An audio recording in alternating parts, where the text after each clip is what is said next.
Let's into the world of hacking. What is hacking? When the word hacking is mentioned, what kind of images come to mind? Do you think of criminals and vandals trying to steal data or spy on others? Do you think of someone sitting in front of an array of computers, sending out encrypted programs to people in order to gain unauthorized access to their computers? The majority of people view hacking as an illegal activity. While it is true that criminal hackers do exist, they are actually just a small minority. Hacking is simply finding an alternative or unintended use of computer hardware or software, so as to enhance their applications and solve problems. This is the technical definition of hacking. Hacking is using the technology available in new and counterintuitive ways in order to solve problems that conventional techniques cannot. Age that hacking has become synonymous with bypassing security, illegally accessing another person's computer, and wreaking havoc. Back in the late 1870s, Bell Telephone Company hired several teenage boys to work as switchboard operators. These boys decided to engage in some technological mischief by intentionally misdirecting and disconnecting phone calls, listening in on conversations, and other kinds of pranks. Though this was not called hacking back then, TI was the earliest recognized incident of misusing technology. It is even believed that this was one of the reasons that the company hired female workers as operators. Fast forward about 100 years later, in the 1950s. The word hack was used to refer to a shortcut or technique used to bypass the original operation of a system. The term was coined by MIT model train enthusiasts who received a donation of old telephone equipment, which they then used to create a complicated system for controlling their model trains. The original hackers because they were able to take the equipment that they had and discover a new and inventive use for it. A number of these model train hackers then became curious about the new computer systems that were being introduced on their campus. They were programming geeks that wanted to change the existing computer programs to make them better, customize them for special applications, and mostly just that they produced modified and more elegant versions of the original programs. They weren't just content to write programs that solved problems, they wanted their programs to solve problems in the best ways possible. In the 1970s, there arose a different type of hacker whose focus was on exploiting the telephone system. These were referred to as phreakers, and their aim was to figure out how the electronic switching system worked so that they could make phreaking long distance. This is an example of one of the first anti-establishment movements that would later give birth to personal computer hackers. As personal computers became more common in the 1980s, hackers were able to acquire their own devices and use the new technology to expand their reach. They quickly learned how to use modems to dial into and gain access to other people's personal computers. It was at this time that Stephen Levy published Hackers, Heroes of the Computer Revolution. This is an example of one of the first anti-establishment movements that would later give birth to personal computer hackers. As personal computers became more common in the 1980s, hackers were able to acquire their own devices and use the new technology to expand their reach. They quickly learned how to use modems to dial into and gain access to other people's personal computers. It was at this time that Stephen Levy published Hackers, Heroes of the Computer Revolution. There emerged a group of hackers who felt that exploring systems for benign reasons such as learning wasn't enough anymore. This younger generation decided to start hacking for personal profit by engaging in criminal activities. This included selling pirated video games, software, and even distributing worms and viruses to take down entire systems. They formed cyber gangs that went after sensitive data in large institutions and stepped in, and anti-hacking legislation was soon passed. Many of these cyber gang members were arrested and prosecuted. The latest frontier in hacking is known as whacking. This involves finding unsecured wireless access points, WAPs, and connecting to them.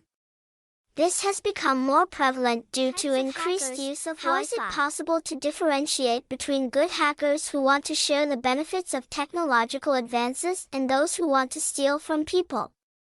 Initially, the term cracker was used to describe hackers who tampered with a system and broke the law for profit. Those who followed the principles of the hacker ethic were the good guys and were simply referred to as hackers. That the media was associating hacking with criminal activities carried out by a few individuals and decided to coin the term cracker. However, times have changed and the word cracker is rarely used anymore. Today, hackers are generally divided into black hat hackers, white hat hackers, and gray hat hackers. These are criminals who intentionally break into systems and steal information or money. They are also known as malicious hackers or crackers, and they usually hack devices for selfish purposes. These are also known as ethical hackers. They only hack devices and systems in order to find potential vulnerabilities and then figure out ways of preventing those weaknesses being exploited. White hat hackers ensure that they release updates to the public to patch up system vulnerabilities. They are constantly searching for new vulnerabilities in systems and devices in order to make them more efficient and secure. And that is why ethical hackers form communities to share their knowledge. 3. Gray hat hackers. These are hackers who are motivated by profit as well as ethical reasons.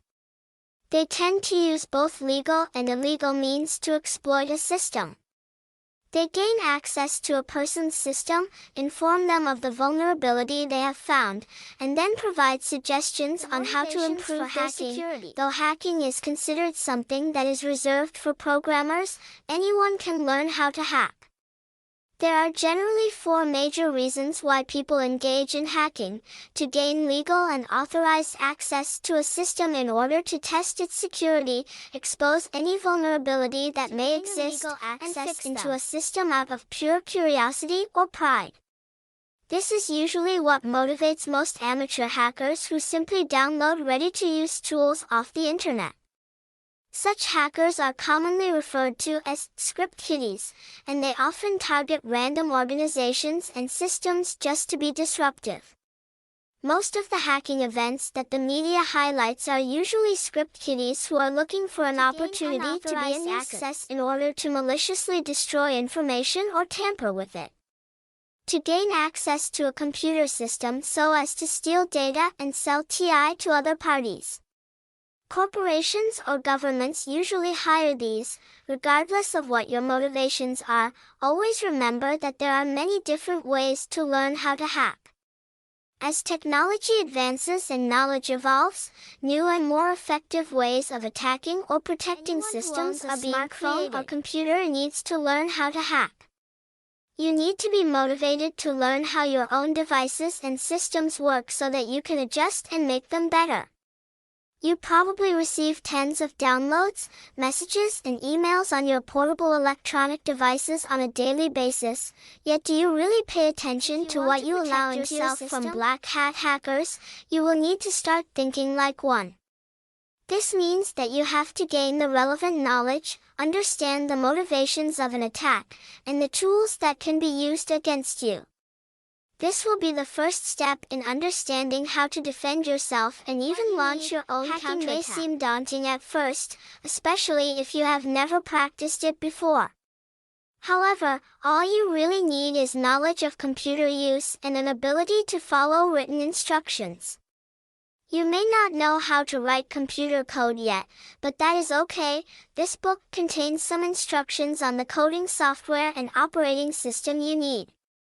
On the other hand, if you truly want to become an expert hacker, then you will have to learn how to code. Requirements that you must have to become a hacker, such as 1. Mid-level computer skills. Your computer skills need to involve more than just typing and browsing the internet. You must be able to use Windows command module effectively or create a network. 2. Networking skills. Hacking is predominantly an online activity, so you need to understand the terms and concepts related to online networks. Packets such as ports, public and private IPs, WEP and WPS passwords, DNS, TCP, IP, subnetting, and many others. 3. Database skills. It is important that you learn and master database management systems, e.g. MySQL and Oracle, in order to understand the techniques that hackers use to penetrate your databases. 4. Use of Linux OS. The vast majority of hackers use the Linux operating system because unlike Mac and Windows, it allows you to tweak programs and tools you will come across are developed for Linux. 5.